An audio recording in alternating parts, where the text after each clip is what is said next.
নমস্কার, আমি শ্রী বিশ্বজিৎ আরও একটি নতুন ভিডিওয় আপনাদের স্বাগত জানাই। আজ একটি অন্যতম অত্যন্ত গুরুত্বপূর্ণ ভাব নিয়ে আলোচনা করব। আজ আমার আলোচনার বিষয় 12 হাউস বা দ্বাদশ ভাব। এর আগে লগ্ন থেকে একাদশ ভাব পর্যন্ত বিষয়ে ভিডিও আপলোড করা আছে। আপনারা চাইলে প্লে লিস্টে গিয়ে সেই ভিডিওগুলি দেখে নিতে পারেন।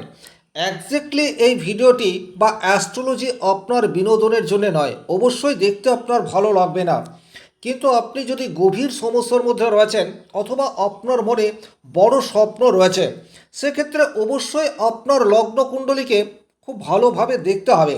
কারণ আপনার সফলতার রাজ সেটি আপনার কুষ্ঠির মধ্যেই লুকিয়ে রয়েছে। আপনার দুর্বলতা কোথায় সেটি যদি আপনি জানতে পারেন, সেক্ষেত্রে কিন্তু ভবিষ্যৎ পরিকল্পনা করার ক্ষেত্রে আপনি অন্য মানুষের চেয়ে অনেকটা এগিয়ে থাকবেন।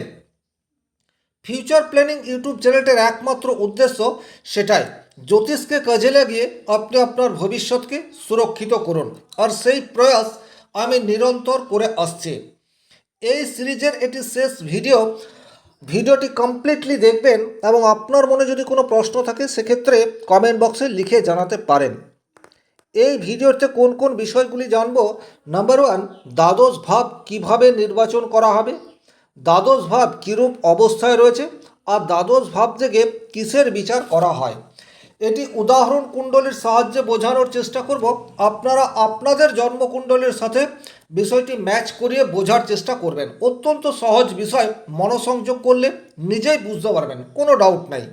তাহলে সবচেয়ে প্রথমে জানবো দ্বাদশ ভাব বা 12th হাউস। তাহলে এটা হচ্ছে আপনার লগ্নের বাঁ দিকের রাশিটি। আপনার লগ্ন 12টি রাশির মধ্যে যা হোক কিছু, দেখুন কোথায় ল বলে লেখা রয়েছে, ঠিক তার বাঁ দিকের রাশিটি হবে আপনার দ্বাদশ ভাব। তাহলে দ্বাদশ ভাব কিভাবে নির্ণয় করা হয় এটা বুঝলেন। এখন দেখতে হবে দ্বাদশ ভাব কীরূপ অবস্থায় রয়েছে, এটা অত্যন্ত গুরুত্বপূর্ণ বিষয়। দ্বাদশ ভাবের শুভ ফল সেটা আপনি পাচ্ছেন না দ্বাদশ ভাবের অশুভ ফল সেটা আপনি পাচ্ছেন, এই বিষয়টিকে বুঝতে হলে এই তিনটি বিষয়কে দেখতে হবে। কি কি? ভাবে অবস্থিত গ্রহ, ভাবে দৃষ্ট গ্রহ, আর ভাবপতি গ্রহ।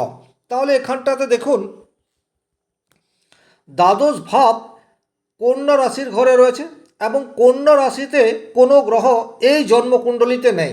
হতেই পারে আপনার জন্মকুণ্ডলিতে আপনার দ্বাদশভাবে কোনো গ্রহ রয়েছে, তো যে গ্রহ থাকবে সে তার নেচার ওয়াইজ বা কারকত্ব অনুযায়ী ফল দেবে। অলরেডি কোন গ্রহ কি রিপ্রেজেন্ট করে এই চ্যানেলে ভিডিও আছে, গ্রহের কারকত্ব, এই প্লেলিস্টটি দেখলে আপনারা বুঝতে পারবেন। তাহলে এখানে কোনো গ্রহ দেখতে পাওয়া যাচ্ছে না। দু নম্বর কি? দু নম্বর হচ্ছে ভাবে দৃষ্ট, অর্থাৎ এই ভাবটিতে কোনো গ্রহ দেখছে। দেখুন এখানে অন্যান্য কোনো গ্রহের দৃষ্টি নেই, কিন্তু রাহুর প্রভাব সেটি কিন্তু দ্বাদশ ভাবের উপর রয়েছে। কারণ জ্যোতিষশাস্ত্রে উল্লেখ রয়েছে রাহু যে ভাবে থাকবে তার আগের ঘর এবং তার পরের ঘরেও রাহুর দৃষ্টি বা প্রভাব থাকবে। তাহলে যেহেতু এখানে রাহু লগ্নে অবস্থান করে আছে, সুতরাং রাহুর প্রভাব দ্বাদশ ভাবে রয়েছে, এটা আমরা ধরে নিতে পারি। তিন নম্বর ক্রাইটেরিয়া কি রয়েছে? ভাবপতি গ্রহের অবস্থান। এটা সবচেয়ে বেশি ইম্পর্টেন্ট।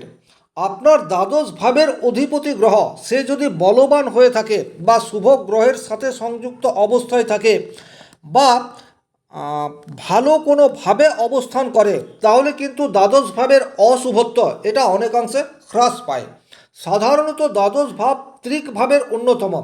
ষষ্ঠ ভাব, অষ্টম ভাব এবং দ্বাদশ ভাব থেকে মূলত অশুভত্বের বিচার হয়, কিন্তু এর মানে এই নয় যে এই ভাবগুলি থেকে কোনো কিছু শুভ ফল আসে না। এই ভাবগুলির মধ্যেও লুকিয়ে রয়েছে প্রচুর প্রচুর শুভ রেজাল্ট, তবে সেটি আপনাকে সঠিকভাবে দেখতে হবে। যাই হোক, এখানে দ্বাদশপতি গ্রহ হচ্ছে বুধ, কারণ কন্যা রাশির অধিপতি গ্রহ বুধ, সে আপনার দশমভাবে লগ্নের নবমভাবে অবস্থান করে রয়েছে। এই জায়গাটি কিন্তু খুব ইম্পর্টেন্ট। তাহলে কন্যা রাশির অধিপতি গ্রহ সে লগ্নের নবম অর্থাৎ মিথুন রাশির ঘরে অবস্থান করে রয়েছে, সুতরাং বলা যেতেই পারে দ্বাদশ ভাবপতি গ্রহ অত্যন্ত শক্তিশালী অবস্থাতে রয়েছে। সে রয়েছে কোথায়? দ্বাদশ ভাবের দশমে। এই জায়গাটিও কিন্তু বুঝতে হবে। ভাবাত ভাবম যে রুল রয়েছে, সেই রুলে বলছে যদি কোনো গ্রহ যে ভাবে রয়েছে সেই ভাব সাপেক্ষে গ্রহটি যদি কেন্দ্রে অবস্থান করে, তাহলে কিন্তু দ্বাদশ ভাবের পজিটিভ রেজাল্ট আশা করা যায়। তাহলে এখানে দ্বাদশ ভাবপতি গ্রহ হচ্ছে বুধ, সে দ্বাদশ ভাব থেকে গুণলে দশম ভাবে অবস্থান করে রয়েছে। সুতরাং দ্বাদশ ভাবটি দুর্বল নয়, এটা আমরা দেখতে পেলাম, যদিও এখানে রাহুর প্রভাব সেটা রয়েছে। এবারে যে বিষয়, অর্থাৎ দ্বাদশ ভাব থেকে যে বিষয়গুলিকে দেখা হয় তার পজিটিভ রেজাল্ট এই জাতক পাবে না তার নেগেটিভ রেজাল্ট এই জাতক পাবে, এটি হচ্ছে আপনার কোশ্চেন। এই কোশ্চেনটির উত্তর খুব ভালোভাবে আপনাকে উপলব্ধি করতে হবে। দেখুন, দ্বাদশ ভাবকে ব্যয় স্থান ধরা হয়েছে। ব্যয় কথাটির অর্থ হচ্ছে কার ব্যয়? আপনার ব্যয়। আপনি কে? আপনি হচ্ছেন লগ্ন। তাহলে শারীরিক অসুস্থতা, মৃত্যুতুল্য কষ্ট, এই সমস্ত কিছুর বিচার আমরা দ্বাদশ ভাব থেকে করি। এখন এটা হচ্ছে অত্যন্ত কমন বিষয় যে জন্ম হলেই মরতে হবে। সুতরাং এখানটাতে প্রত্যেকেই একদিন না একদিন আমরা ইহলোক পরিত্যাগ করব। কিন্তু সেটা খুব কষ্টদায়ক হবে নাকি সেটা খুব একটা কষ্টদায়ক হবে না, এটা অনেক মানুষের প্রশ্ন হতে পারে। তো দ্বাদশভাবে যদি অশুভ গ্রহের প্রভাব অনেক বেশি দেখতে পাওয়া যায়, তাহলে কিন্তু শেষের সময়টা অনেক বেশি কষ্টের মধ্যে দিয়ে যায়। আর দ্বাদশ ভাবটাতে যদি শুভ গ্রহের প্রভাব থাকে, তাহলে কিন্তু আমাদের শেষের সময়টা মোটামুটি ভালোভাবে চলে যায়। তাহলে এখানে যে বিষয়টি দেখতে পাওয়া যাচ্ছে, এখানে রাহুর প্রভাব সেটি রয়েছে, কিন্তু দ্বাদশ ভাবের অধিপতি গ্রহ বুধ সে স্ট্রং অবস্থাতে রয়েছে। সুতরাং শেষের সময়ে এই জাতকের পীড়া সেটি কিন্তু খুব একটা আসবে না। দ্বাদশ ভাব থেকে খরচ, এই বিষয়টির বিচার হয়ে থাকে। প্রচুর মানুষ রয়েছে যারা কিছুতেই নিজের খরচের প্রতি নিয়ন্ত্রণ এই বিষয়টি নিয়ে আসতে পারছে না। রোজগার অনেক, কিন্তু কিছুতেই খরচকে কন্ট্রোল করা যাচ্ছে না। দেখুন, আপনার দ্বাদশ ভাব অনেক বেশি শক্তিশালী অবস্থাতে রয়েছে। দ্বাদশ ভাব যত বেশি শক্তিশালী হবে, আপনার ব্যয়ের মাত্রা তত বেশি বৃদ্ধি পাবে। এই জায়গাটি কিন্তু আপনাদেরকে অনেক ভালোভাবে দেখতে হবে। দ্বাদশভাবে যদি সাধারণত শনি, বৃহস্পতি এই সমস্ত গ্রহ থাকে, তাহলে কিন্তু খরচ অনেকাংশে নিয়ন্ত্রণ করা সম্ভবপর হয়।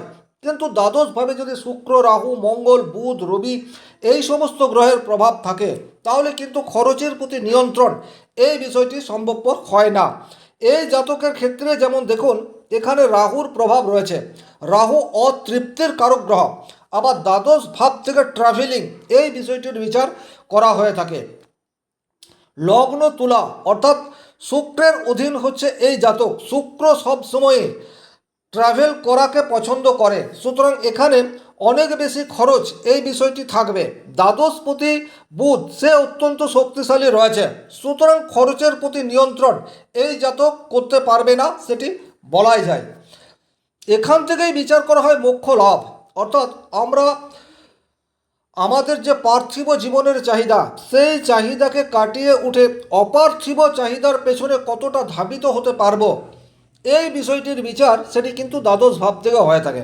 এক কথায় আধ্যাত্মিক সচেতনতা আপনার মধ্যে কতটা মাত্রায় থাকবে, তার বিচার দ্বাদশ ভাব থেকে হয়ে থাকে। এটি মোক্ষ লাভের ঘর।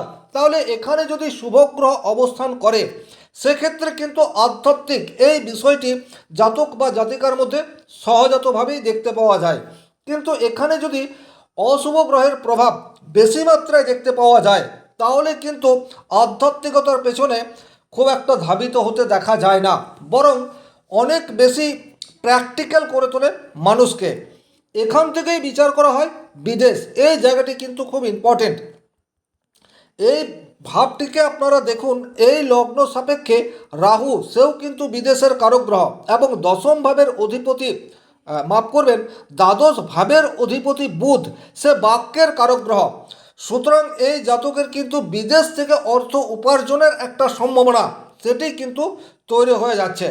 কারণ দ্বাদশ ভাব সাপেক্ষে দ্বাদশপতি দশমভাবে অবস্থান করে রয়েছে। বিদেশের সাথে যুক্ত এক্সপোর্ট ইম্পোর্টের বিজনেস যদি এই জাতক করে, সেক্ষেত্রে কিন্তু কিছু পজিটিভ রেজাল্ট আসার সম্ভাবনা তৈরি করে দেয়। তবে বিদেশে গমন এই বিষয়টি কিন্তু এই জাতকের ক্ষেত্রে ঘটছে না, কারণ বিদেশ ভ্রমণ বা বিদেশ সেটেলমেন্ট বলতে যা বোঝায় সেক্ষেত্রে কিন্তু দ্বাদশ ভাবকে অনেক বেশি শক্তিশালী বা স্ট্রং এই বিষয়টি হতে হবে, সেইরূপ কিন্তু এই জাতকের ক্ষেত্রে ঘটছে না। কিন্তু দ্বাদশ ভাব যদি অনেক বেশি শক্তিশালী হয় সেক্ষেত্রে কিন্তু বিদেশ গমন বা বিদেশে স্থিত হওয়ার সম্ভাবনা সেটা অনেকাংশে ইনক্রিজ হতে পারে। এই ছিল এই ভিডিওটির মূল আলোচ্য বিষয়। যদি ভিডিওটি আপনার ভালো লাগে সেক্ষেত্রে লাইক করে দেবেন, চ্যানেলে প্রথম হয়ে থাকলে সাবস্ক্রাইব করে পাশে থাকা অল নোটিফিকেশন বেল আইকনটি প্রেস করে দেবেন। আজকের মতো বিদায় নিচ্ছি, ভালো থাকুন, সুস্থ থাকুন, ধন্যবাদ।